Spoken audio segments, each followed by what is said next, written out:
Hi guys, welcome back to my channel.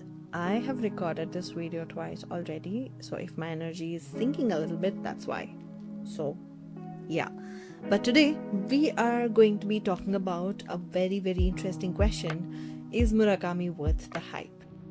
Well, I don't think I can answer that question directly, but what I can do is I can tell you guys all about these books and let you decide. If you don't know who Murakami is, we can't be friends. He is a Japanese contemporary writer who is said to be really creepy or really intelligent. Either one of them, I don't know which one.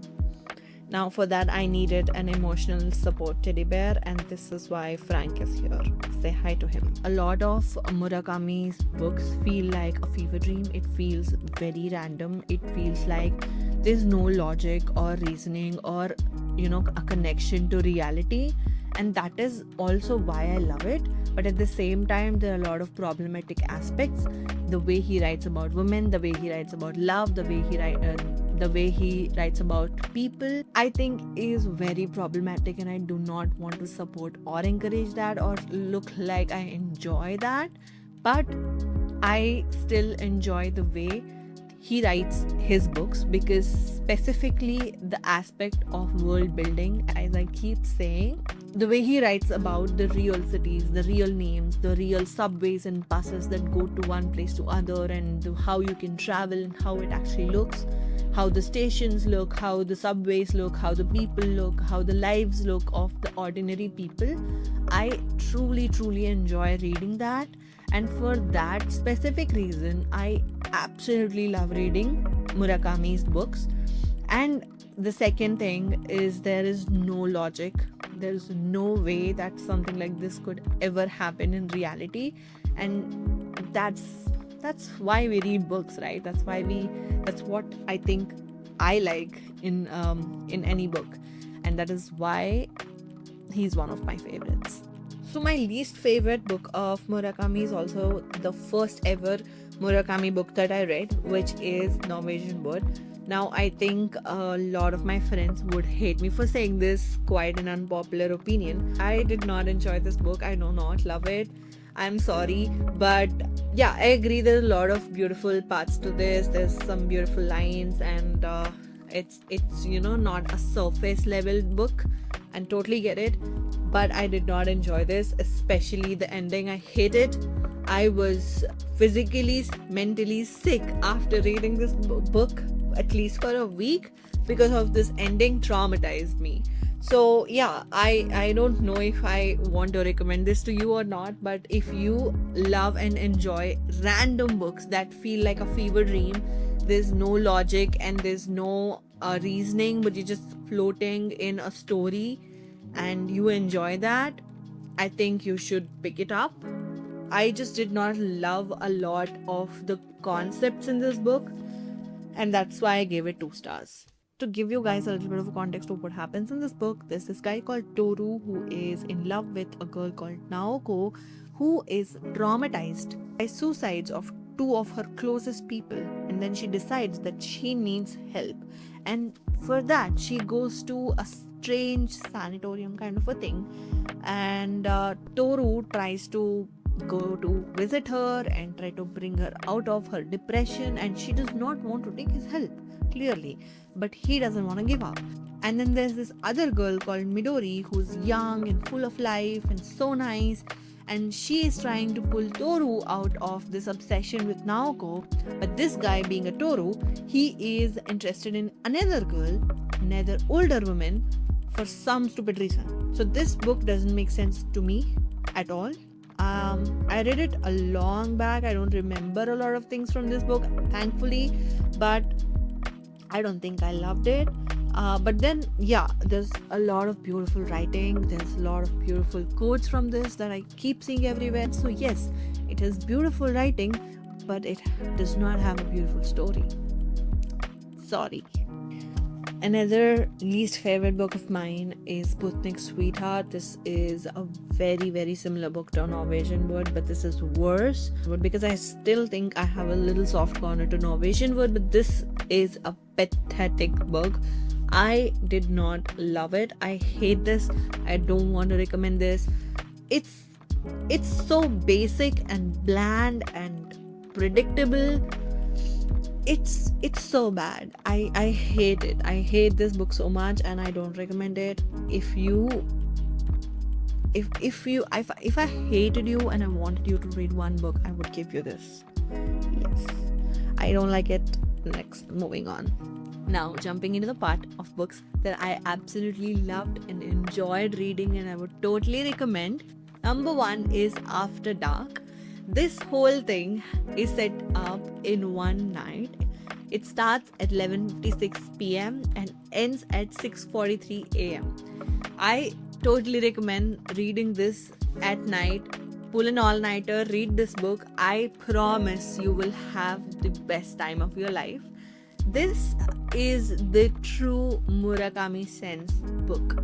I don't think I've read a book as good as this in the recent times. I loved it. This girl who's sitting in a cafe, sipping her coffee, reading a book, and then life just takes a turn. Murakami enters, and her life is just, changed. It just basically, as I said, feels like a fever dream. This is, I think, the book that you should get into. If you've never read a Murakami book, I think this is what I would recommend. True to the sense of Murakami books. I love it so much. Now, the next three books, I don't think I can rank them and tell you which one is my favorite, because I loved reading all three of them. So, the first one I would say is Kafka on the Shore. It's I loved reading this book so much. It was, I think, one of the best times I had reading a Murakami book. This involves a lot of talking cats, a guy running away from home, a lot of trigger warnings for the cat lovers as well. A creepy guy that steals souls, guy who ran away from the house and is working and staying in a library, living my dream life. Come on. If you were to read this book, quit questioning, quit reasoning, quit all of the logic aside, and just go into this, because you don't say that, why is the fish raining from the sky? Don't question it. The fish rains from the sky in this book, okay? Also, this book has one of the most beautiful writings that I've ever read. Also, there's this one quote that I always keep talking about. It says, and once the storm is over, you won't remember how you made it through, how you managed to survive. You won't even be sure whether the storm is really over. But one thing is certain. When you come out of the storm, you won't be the same person who walked in. And that's what the storm is all about. But again, go by my word, because I speak so highly of this book, because I also know that this is not for the faint of heart. You have to go through the trigger warnings. You have to see if this book is for you or not before you read this, because I don't want you to be traumatized after reading this. Please check the trigger warnings. And I know it's a toxic relationship with Murakami. You hate him, you love him. That's how it works. Next book. Oh my god, do you see how my eyes just light up? The next book is an absolute favorite. It's called 1984. It has 3 different parts to this book. Look at how chunky this is. Look at how chunky. I love it so much. This was a gift from a dear friend, and I absolutely love this book. Oh my god. So this book has 2 storylines, one of a guy called Tango and another of a girl. I don't remember her name. Amomel or something. I don't remember her name. Aomami. Why I do not remember her name. What happens here is that there is this literary competition happening. A lot of people submit their stories to this publication house, and then there's this one story that is almost going to win the first prize, but that story is a little unhinged for the audience to see. So the editor hires Tango to edit this girl's story. This girl is slightly weird is all I will say about her. But Aomami, our other girl, is so crazy. Our other storyline, it's crazy. She sometimes just casually unalives men that are violent towards women in a very, very savage way. there are secret religious cults, there are two moons, and something called as small people in this book. Intriguing enough, it has a lot of references from 1984, another classic that I am so in love with. That's a topic for another day. But I love George Orwell. I love 1984 specifically, and the references of 1984 in 1Q84 are amazing. It's so creative, it's so cool. I love this so much. The last and my most favorite book of all time is another chunky. I read this book when I was in my quarantine, and I think it was the best time spent. I love this book so much. It's called Killing Commendator.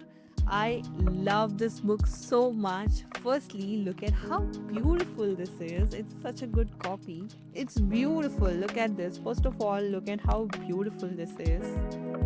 I love it.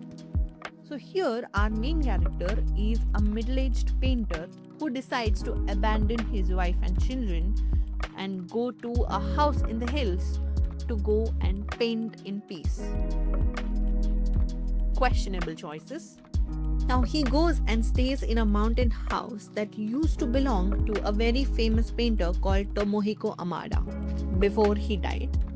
A little while after he moves into this house, he starts painting. He's enjoying his time. He's going and checking around the neighborhood. He's just enjoying his time over there. He finds an unseen painting, this famous painter who used to own this house. From there, this story takes weird turns. There's owls in the attic, mysterious bells, and there's random people in the forest, and there's a pit in the middle of a forest, and he's drawn towards that. What happens after? This book also takes a lot of references from The Great Gatsby, very famous classic novel, and I am here for it. I love Great Gatsby, and hence I also love Killing Commendator. Again, there are some problematic aspects to this book as well. As I said, that's Haruki Murakami for you. This book I think is intriguing from the page 1. It just starts after page 10. Because it's so chunky, you would think that it'll take a little bit of time to get into the story. That just doesn't happen. You're 10 pages in and the story already has taken a lot of weird turns. So that's one thing I love about this one, and that's probably one of the reasons why this was my favorite. Also, it's not just about the story or what the story says, it's also about the experience, right? So when I was in quarantine, I think this book actually entertained me a lot, and probably that's also why this was my favorite. But yeah, I love it, and I would any day recommend this to you guys. The next book is the one that I'm currently reading, called The Colorless Tsukuru Tazaki. I have already discussed about this. I am not liking it too much. I have given you a little bit of context, but I'll do it again. There's this guy called Tsukuru Tazaki. His name basically means colorless, and all of his other friends in the group have some kind of color in their name, blue or red and yellow and all of that, and he's the one who's colorless. So he always felt a little bit insecure about that, and little while after, their friends suddenly stop talking to him and say that you cannot hang out with us anymore, and he just moves on with his life. But when he is now an adult, he wants to reach out and actually get to know the reason why they just threw him out of the gang, and that's what he's doing right now. I'll tell you how I feel about it after I finish it. The next book, I actually forgot about this, but this is The Birthday Girl. It's a very cute little novel. This is a novel that you can finish in one sitting, and it's just under 50 pages, and it's a very intriguing, interesting book because there's not a lot of information that you can understand from reading this, but there's a lot of things you will realize after reading this, after a week probably. Basically, there's this girl and it's her birthday. She tries to get a leave on her birthday, but she couldn't. She's a waitress in a hotel, and on that day her manager is on leave, so she gets to serve the food to the owner of the hotel, and she goes to his room, and he figures out that it's her birthday, so he grants her some wishes. Now we're not told what she asked for and what happens, but then I think we meet her a little while after. It just says, at the end, it just says that no matter what people wish for, no matter how far they go, they will never be anything but themselves. Better take life as it comes. That's what it says at the end. So yeah, I think there's a lot of speculations on what she asks for. It's not a very clear ending, but I think it's up to people, and there's a lot of speculations on the internet that I love to read, and it fascinates me how people just go with one idea and create a lot of stories in their head. It's fun. I've done the same, so yeah, I relate with them. It's a little confusing, so I don't think if you want to get a taste of Murakami before you eat the entire book, I think this is where you should go. And then I have 3 more books that I haven't read yet. This is a short story collection. I think it's called First Person Singular. I have not read this yet. I think this can also be a way to get into Murakami's writing and see if you actually enjoy it or not. I haven't read this yet, but I will give you a little update after I do, and if I would recommend this to you or not. The next one is Dance Dance Dance, and I hear great things about this. There's this thing called Rat Trilogy. There are 3 books in that. I don't own any of those, but this is a sequel to the Rat Trilogy, so I'm waiting on getting the books that in the Rat Trilogy before I get to this, and that's why I've not read it yet. The last one is The Elephant Vanishes. I have no idea what happens in this, but there's this elephant that vanishes, I think. There's this man whose favorite elephant vanishes from out of nowhere, and he's trying to find where that went. So this is my entire Murakami collection. I would love to know which ones you've read, which ones you love, hate, your favorite reads and least favorite reads, all of that in the comments. Also, a little disclaimer, I'm so sorry for any kind of stupid noises around, and if my pacing is not great, the voice quality is not great, the neighbors are neighbors. I am still trying to figure all this out. Again, let's discuss more in the comments or DMs and all of that, because what's the point of reading books if you don't have friends to discuss it with, right? So yeah, until next time, thank you so much for watching and happy reading. Bye bye.